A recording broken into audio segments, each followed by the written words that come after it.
Bonjour Oran, j'espère que tu vas bien. Bonjour. Alors, pour commencer, est-ce que tu pourrais te présenter, puis nous dire si tu as fait partie ou non d'une association à Kedge, quel est ton parcours, de manière générale? Enchantée, moi c'est Oram. Je suis rentrée à Kedge en 2012 pour le programme Grande École, donc après une classe préparatoire. Je faisais partie du bureau des sports, donc en D'accord. deuxième année, après avoir listé en première année. Et j'étais secrétaire du bureau des sports et coach en même temps pour toute la deuxième année justement. Et je voulais revenir sur l'association dont tu as fait partie, du coup le Bureau des Oui, Sports. Est-ce que bureau tu des pourrais nous sports. parler un peu de celle-ci, de ce que tu as fait là-bas? Le bureau Qu'est-ce des que ça sports, t'a apporté? c'était, je pense que c'est un des points positifs. Enfin, comme j'ai fait la fac de droit après, je peux comparer. C'est un des points positifs de l'école de commerce, c'est toutes les associations et tout ce qu'on peut faire en dehors des cours qu'on va suivre. En fait, l'association, ça te permet d'avoir un groupe qui est à la base un groupe de potes déjà, où tu es une vingtaine, 20, 25 personnes avec un projet commun que tu essayes de faire aller jusqu'au bout. Le bout étant faire partie du bureau des sports, dans mon cas en tout cas. Tu travailles Mm. là-dessus sur toute une année, tu essayes de récolter de l'argent, de plaire aux gens, de pouvoir que ta liste soit sélectionnée finalement. Et la Ouais. deuxième année, tu gères vraiment le bureau des sports et tu vois comment ça se passe et tu comprends un peu, pas le management, mais tu comprends l'organisation, la gestion de projet, tu sais comment gérer à peu près un budget, tu sais travailler en groupe. À 25 personnes, tu es obligé de gérer un truc à 25, forcément, tu es obligé d'être un peu organisé et Mm. d'avoir un esprit d'équipe. Et Ouais. en plus, l'année où nous, on était au bureau des sports, c'était l'année du challenge Écricom. Je joignais les 5 écoles d'Écricom, quoi, en fait, du concours Écricom, 5 écoles, avec des compétitions sportives sur 3 jours. Et cette année-là, c'était à Bordeaux, donc on avait dû organiser tout ça pendant un an, presque un an, 9 mois en tout cas, jusqu'à ce que ça ait lieu. Et ça, c'était une expérience super. J'imagine que ça a dû être Ouais. enrichissant. Ouais. Mm. Et puis, c'est challengeant aussi, hein, quand tu dois réunir 300 personnes au même endroit, il faut t'occuper des Ouais. logements, des transports, de la nourriture, du budget. Mm. C'est tout un projet. Ah, parce que vous étiez combien en tout à Au challenge organiser, à agricole. gérer ça? Ah, il y avait une association qui avait été créée, qui était avec le bureau des sports. Il y avait une association de, je crois, 90-100 personnes pour organiser en plus le Ouais. challenge Agricom. Donc c'était une belle gestion. Ah, d'accord. Mm. D'accord. Mais ça, c'est des choses en plus qu'on peut pas faire. Enfin, par rapport à la fac de droit, c'est des choses qu'on fait pas à la fac de droit. On part pas à l'étranger. C'est rare qu'on parte à l'étranger. C'est rare qu'il y ait des associations aussi grosses avec autant de budget et autant d'élèves dans une association. Donc j'étais contente d'avoir fait les deux du coup. D'accord. Et d'ailleurs, pendant ce master à Kedge, est-ce que tu as pu réaliser un voyage ou une expérience à l'international? J'ai fait la bourse, à l'époque, c'était la bourse aux échanges, où en fonction de tes notes en première et deuxième année, tu pouvais faire ton année de césure quelque part. Moi, j'étais partie à Shanghai, à l'université de Shanghai, pour faire 6 mois là-bas, à l'université. Je ne sais plus quelle université, mais j'y étais pendant 6 mois. Euh, D'accord. Et ça t'a apporté quoi d'être là-bas? Universitairement parlant, où j'ai appris l'économie chinoise et comment ça fonctionnait là-bas. Et on était entouré d'étudiants qui venaient de toute l'Europe, donc c'était hyper intéressant.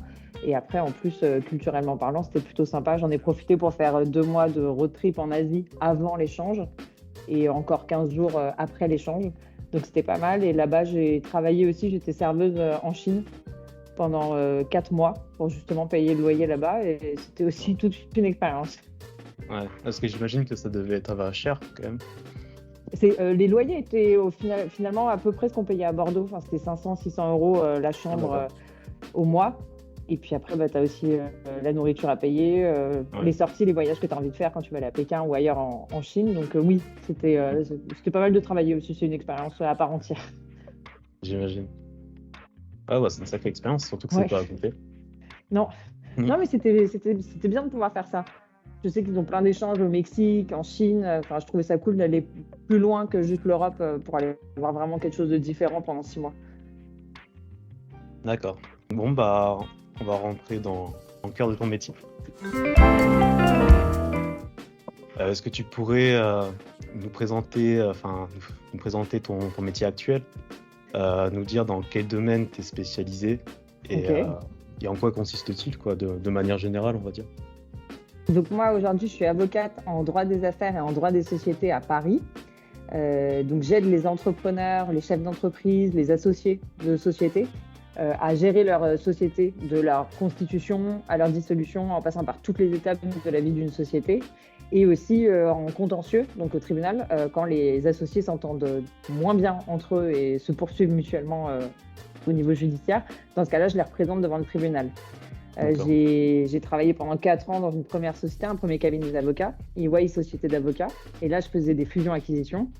Et aujourd'hui, je suis dans un autre cabinet d'avocats à Paris, un peu plus petit. Enfin, je veux dire, on ne traite pas des clients qui sont des banques ou des compagnies d'assurance, mais là, vraiment des entrepreneurs, des chefs d'entreprise et beaucoup de professionnels libéraux. D'accord. Et ça depuis longtemps? Là, le cabinet où je suis actuellement, j'y suis depuis 1 an et demi. Et avant, j'avais travaillé pendant 4 ans chez EY Société d'avocats. Donc, juste un petit peu après Kedge. Parce qu'après Kedge, j'ai décidé de faire une fac de droit en plus. Enfin, j'ai fait une année de fac de droit à Lyon. Et après, j'ai intégré un cabinet d'avocats en tant que juriste pour passer le barreau en même temps. D'accord. Et du coup, en reparlant de ton expérience chez EY que tu as pu avoir du coup avant, pendant 4 ans, quelle différence notoire tu as pu remarquer, disons, au niveau du travail par rapport à Librato, là où tu es actuellement? Chez EY Société d'avocats, on était dans le service dans lequel j'étais en tout cas, on était dans les services financiers et on était 200 avocats. Donc c'est une grosse structure, c'est un gros cabinet. C'est à la Défense, c'est dans un bâtiment qui fait 40 étages, il y a beaucoup d'employés en plus des avocats. Donc c'est totalement différent avec le cabinet dans lequel je suis aujourd'hui où on est 12 avocats. Donc en fait, je suis passée d'une méga structure à une structure un peu plus à taille humaine en fait. Donc la manière de traiter les dossiers n'est pas du tout la même, l'autonomie sur les dossiers n'est pas du tout la même non plus. Et donc c'est une activité totalement différente pour le même métier. En fait, on n'exerce pas du tout de la même manière chez EY Société d'avocats ou aujourd'hui dans mon cabinet. Et c'est pour ça aussi que je voulais avoir autre chose au bout de 4 ans. Je me suis dit, je vais changer, on va voir ce qui se fait ailleurs. Et j'ai été agréablement surprise. D'accord. Parce que du coup, tu préfères là où tu es actuellement quand même. Aujourd'hui, je préfère. Après, il y a les avantages et les inconvénients de chacune des structures. Mais c'est vrai que chez EY, tu as quand même, mais comme ceux qui sont en école de commerce et qui font de l'audit là-bas, tu as les juniors 1, 2, 3, les seniors 1, 2, 3. C'est très hiérarchisé, très encadré. Il y a beaucoup de procédures, beaucoup de process en fait, ce qui n'est pas le cas dans une petite structure comme dans n'importe quelle société, je pense. Ça c'est clair. Du coup, je vais y venir. Pour toi, quels sont les avantages, inconvénients d'être chez Librato? C'est l'autonomie sur les dossiers. Comme tu connais plus ton boss, la personne qui te chapeaute au quotidien, comme tu le connais plus, il te fait confiance beaucoup plus rapidement. Et donc, tu es beaucoup plus seul sur les dossiers, tu vas gérer les clients tout seul, tu vas aller aux audiences tout seul, ce qui n'est pas le cas chez EY par exemple, où du coup il y a toujours quelqu'un qui a un grade au-dessus de toi et qui va gérer plus de choses que toi. Ça te responsabilise beaucoup plus d'être dans une petite structure. Et les clients, tu les vois vraiment quoi. Tu vas en rendez-vous, tu es en face des clients, tu parles avec eux, tu es en contact avec eux en permanence, ce qui n'était pas le cas, ce qui est moins le cas en tout cas dans un gros cabinet d'avocats. D'accord. Non, d'accord. C'est vrai que ça a l'air un peu plus. C'est pas concret. Du tout pareil. C'est exactement ça. C'est plus concret, plus pratique. T'es plus responsabilisé et tu peux pas te cacher derrière un N+1 qui va revoir ton travail en fait. Ok, merci. J'imagine. Du coup, quel a été pour toi ton meilleur souvenir à Kedge? Il y en a beaucoup quand même.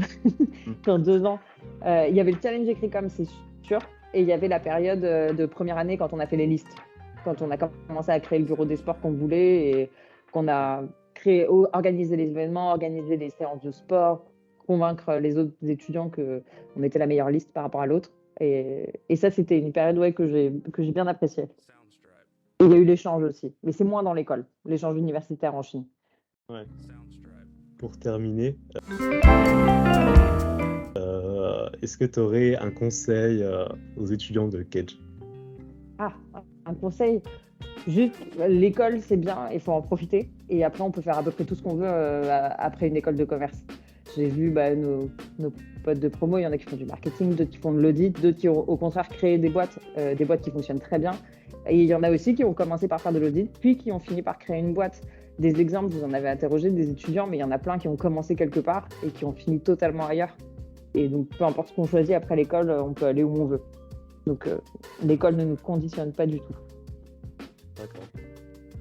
Bon, bah, merci beaucoup pour cette petite interview. Mais je t'en prie. C'était un plaisir d'avoir échangé avec toi, puis à bientôt. Merci beaucoup.